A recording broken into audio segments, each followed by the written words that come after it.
Hi everyone, it's Melanie. Welcome back to my channel. If you're new, I'm a content creator here on YouTube, sharing my life living and working in London. So back to the topic of today's video, how to get out of the slump. When I film this video, like right now, I'm not really in the slump. Otherwise, I won't be filming at all. But the moment of the motivation happens and shit happens, and that always comes into like wave.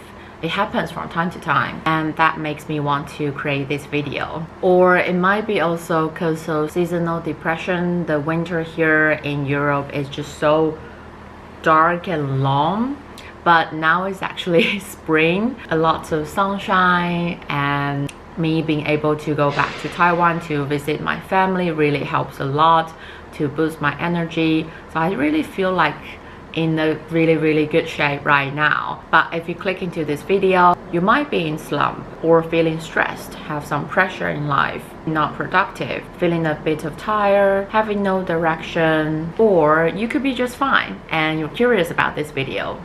Maybe just save it in case when you need it.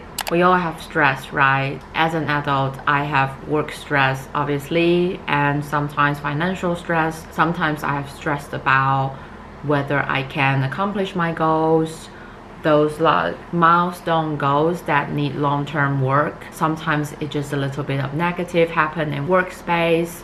But as an adult as well, it's really important to manage my own headspace just by existing. We have so many stress that we're not gonna tell everyone, right? We're not gonna just dump those shit to the people we care. So how can we really help ourselves when we are actually in a slump? Here's my guide of getting out of slump, getting back into routine and feel good about yourself again. We all know that the issues won't go away and there are certain things just out of your control. So what we can really do is keeping some routine in our life that makes us feel comfy, feel cozy, and some tips that might help you to power through this slump. I have my notes down there. First thing is having a more regular sleeping schedule. For me, really important thing to start winding down is to light up a candle, using some sleeping spray to the pillow, and just to create the ambience, the environment that can help you feel a bit more relaxed. And try to go to bed before midnight. This is what I aim for. Because that really helped me get full amount of 8 hours sleep, and I noticed that has been some improvements. I won't feel so drained in the afternoon. And to be honest, like lighting up the candle is just a luxury in my life. I feel so loved, so comfy, so cozy with a candle scent that I absolutely adore. It just the best feeling ever. That's why I put it in the first point. The second point, we come to the morning. I would always make my bed. I'm not saying like this sole thing, like making your own bed is gonna help you, but to me, it's like a way of decluttering my mess created during the night. And just very simple. Make the bed, making sure the edges are all there, like four corner, they're good, and open up the blinds, let the sunshine come in, and then I just automatically feel better. That point is the vitamin D. Like we as humans really need some sunshine. That is like really vital for our health, for our physical health, and also our mental health. I try to go out like as much as I can when there's good weather, or I just go out on my balcony to absorb some vitamin D. And also, if the circumstance won't allow, like it's so gloomy, which is when we usually tend to have some anxiety or depression, I will keep a regular habit of taking my supplements, like overall health supplement, just one in a day, and you're all good. Another point for me is to journal. Journal really helps a lot. I guess like everyone knows, journal helps a lot. But for me, it's like I don't journal every day. Like I certainly don't. It's just not my priority in my life. But I do find it very helpful when I journal. Because usually when I journal, it's like two sides of the spectrum, like something extremely good happens. So I really want to write down how I feel, put down all my feelings, why I feel so loved, so supported, or something really shit happened and I feel like I need to write down, I need to release my anger or my frustration or my sad or upset into my journal.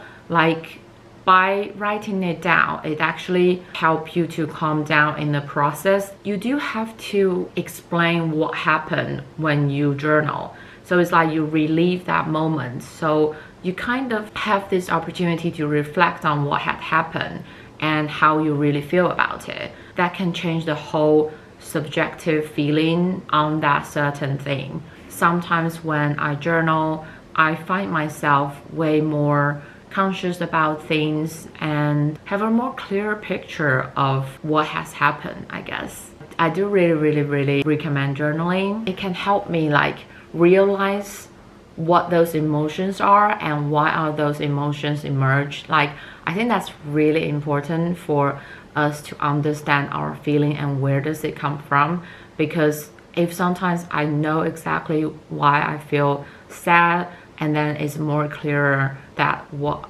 I can do to solve it, or sometimes like I know this is out of my control and then I write down I really can't change this, and then I feel a bit relieved, like okay, I write it down, like I affirm myself again.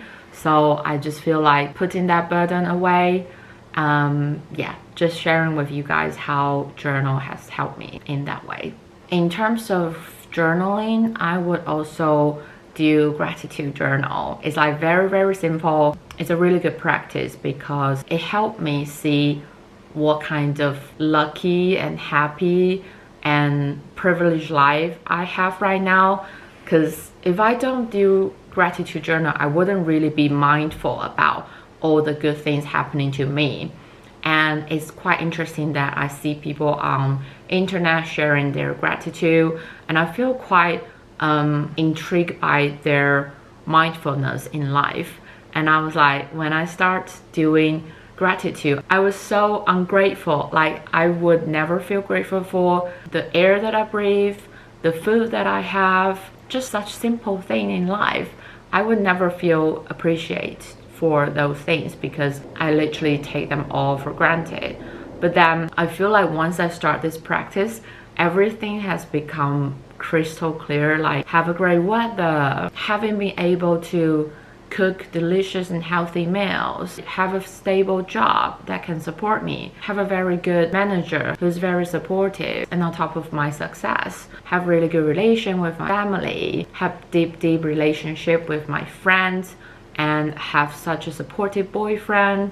It just like those people are the most important things in my life, and I feel like I haven't expressed my gratitude to them enough. I use an app. It sends me a reminder notification a day to say something you're grateful for to someone, and I really like that. Another point is to do some guided meditation.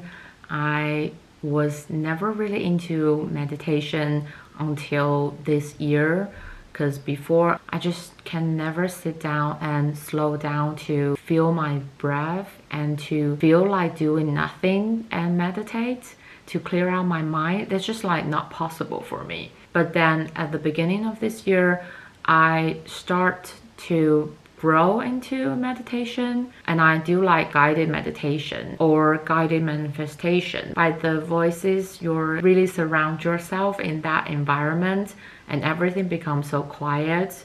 You just there with your own existence and your mind, and that's so liberating. Sometimes I feel like the meditation helps create the good energy out of me, and that is amazing thing to experience. So I would highly recommend guided meditation before you can meditate yourself.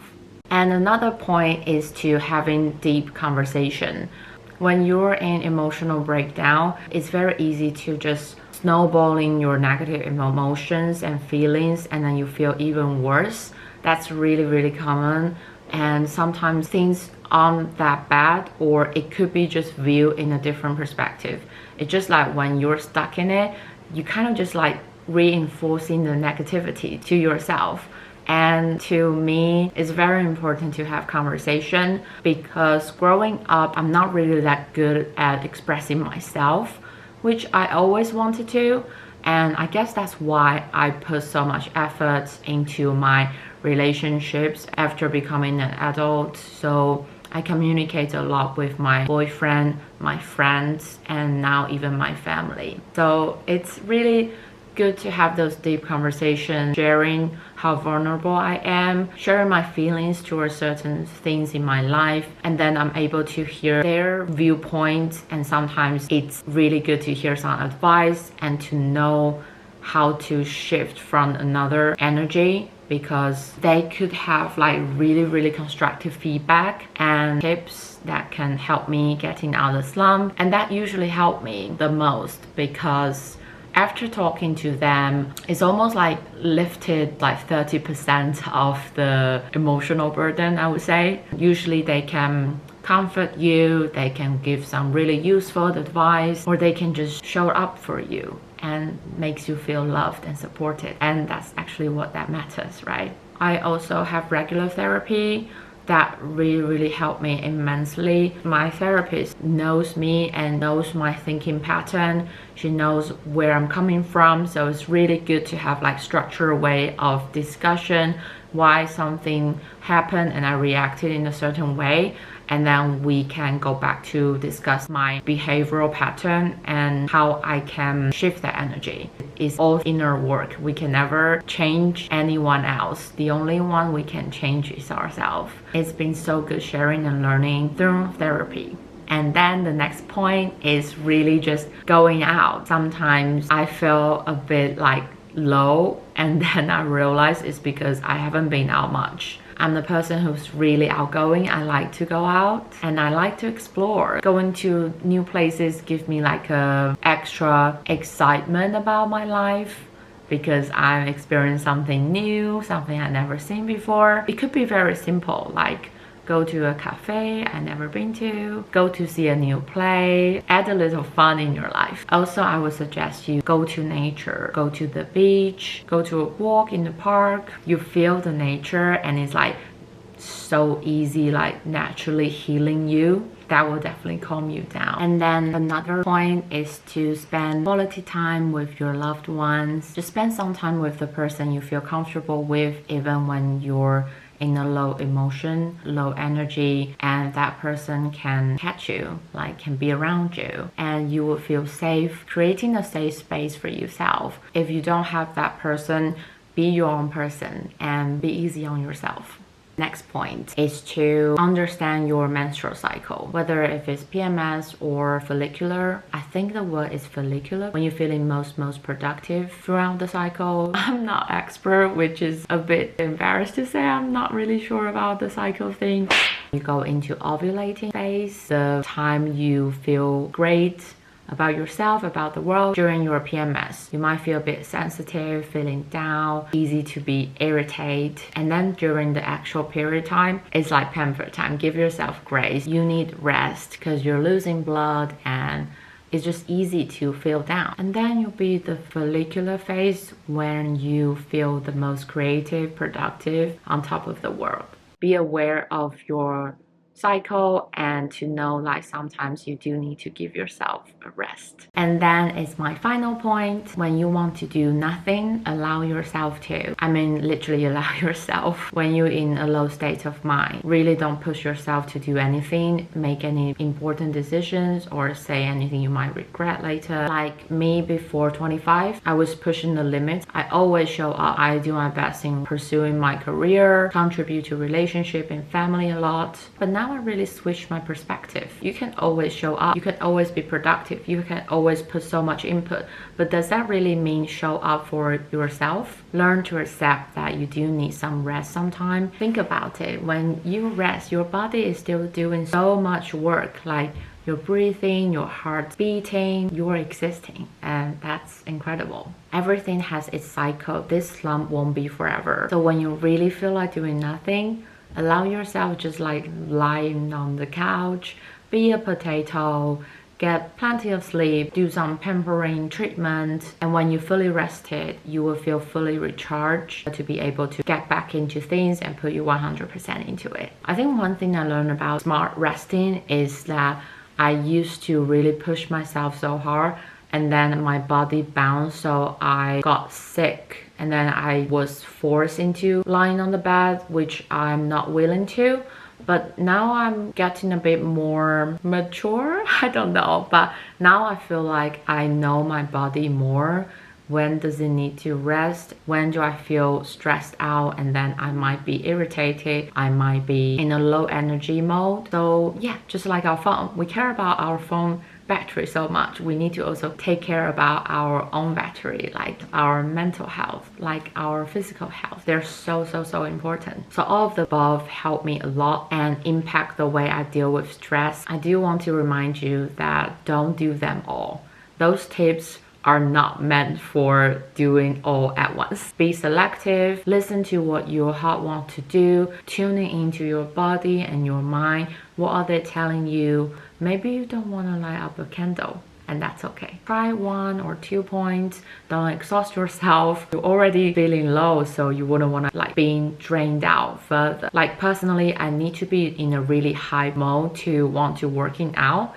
Like if I'm already like feeling shit, I don't want to be like even more tired. So I won't force myself high intensity workout, but I might do some yoga or very low intensity workout. Like, I don't know, just breath work, sitting there, feeling my breath, or just some simple stretching of my body. And that's why I didn't include it in my tips, but you can totally do it if you feel like that's for you. So I encourage you to try and find the things that can nourish you and help you throughout this process. Maybe you like to cook, have some nourished food. Maybe you want to binge some Netflix, or maybe you really want to have a deep clean, or you don't want to clean at all, and that's totally fine. Whatever option suits you the best. So be intentional about your own improvement. Give yourself more TLC. You come first, always. Don't compare yourself to social media, because those are very highly filtered life image. Be ease with yourself, and when you're ready, you'll be on the go again. You will feel so loved, so supported, so empowered and enriched. So I hope some of these tips help you. If you have some tips, please comment down below or let me know your feedback. I hope you enjoyed this video, and always be nice to yourself. Thank you so much for watching. I'll see you in the next video.